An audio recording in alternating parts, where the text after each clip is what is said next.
And now to kick us off, it is day 2 of President William Ruto's tour of the Nyanza region, which has seen him launch and commission various development projects in the western region. The president's itinerary on the second day visit of the region includes interventions in agriculture and infrastructure. At the same time, he will also preside over the commissioning of the Jaramogi Odinga University of Science and Technology Blue Economy Research Hub. And our reporter Wycliffe Okech joins us from the university to give us a detailed report. Wycliffe, kindly bring us to speed.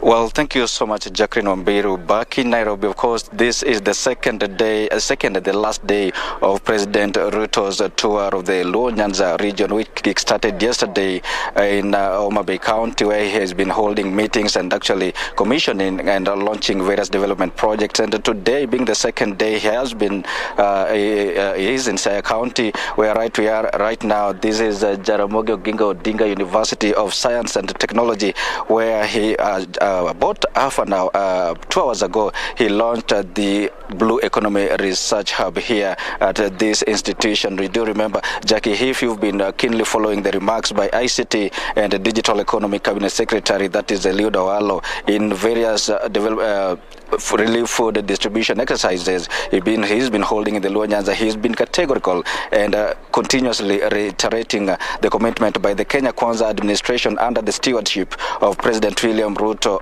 of the intention to maximally to exploit the economic value of this natural resource, that is the Lake Victoria, and that is the reason for the launch of this facility here today. It is a Blue Economy Research Hub here at the Jaramogi Odinga University of Science and Technology in Bondo sub-county in Siaya County. Remember, during the first meeting of the cabinet, there was the cabinet actually approved 1 billion Kenya shillings funds for the construction of Carbonio Fisheries and Aquaculture Research Center, or the Center of Excellence, that is in Kisumu. And that also just reiterates the commitment by the Kenya Kwanza administration under the stewardship of President Ruto to exploit the economic value of Lake Victoria to benefit the locals here. You know that the locals here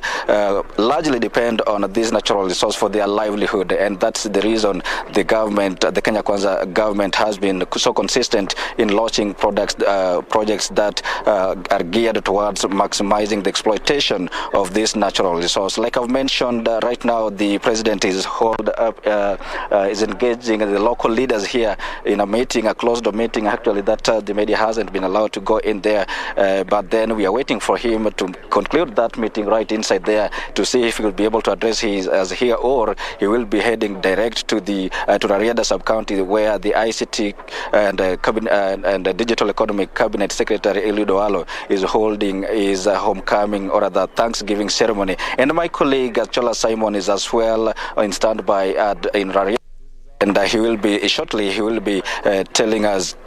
he will be giving us the latest updates from Rarieda sub-county. But for now, the president is still holding meetings with the local leaders here. From then, we'll be able to know the details or the content of that particular meeting. From now, let me just hand straight it to my colleague Chola Simon, who's on standby in Rarieda sub-county. Simon, if you can hear me, please take it away.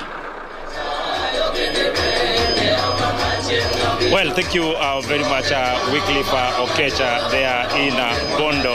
Indeed, all work without play, and in this case, all work without celebration makes Jack a dull boy. And we're here purposefully to celebrate the homecoming, as you would want to call it, the Thanksgiving ceremony of the ICT Cabinet Secretary Eliud Owalo, who is actually here in his village in Asembo, just to celebrate the mere fact that he's actually been appointed as the Cabinet Secretary for ICT. And of course, a host of high-ranking government officials have already arrived in his village, starting from the Prime Cabinet Secretary Musalia Mudavadi. A host of other elected leaders across the country have all gathered here in the village just in the name of standing with Cabinet Secretary C.S. Owalo and actually congratulate him for what he's actually done.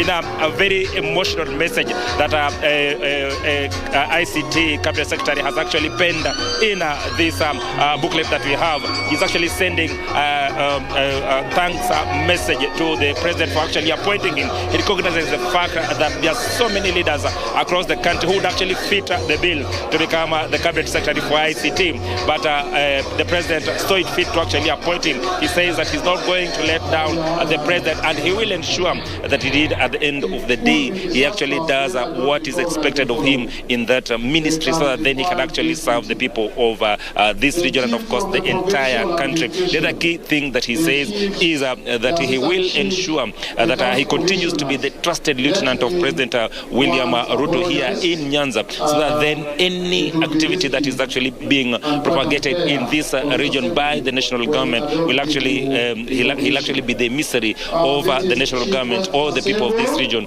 to the national government. And he says that he's going to ensure that indeed he performs well in that duty to ensure that ultimately the agenda of the national government is actually felt here on the grassroots. But of course, the cabinet secretary has actually done quite a lot in the recent past in terms of just launching the free Wi-Fi in various centers in the region, but also has also distributed food to vulnerable families in the region. Of course, is an issue that has actually has come under scrutiny from various politicians, and he's come out strongly to say that that is just a stopgap measure as the government puts in place measures to ensure that ultimately they have a long-lasting solution. Also, Jackie, just to wind up, we know for a fact that what we've seen around is that Laud will actually be coronated as an elder in this particular community. So no doubt, of course, these are some of the things that we'll actually be looking out, so that then we get to understand what will be going on. But also, if indeed he's actually being coronated in terms of ensuring that indeed he becomes the bona fide leader of this particular community. Back to you, Jacqueline Ombiru.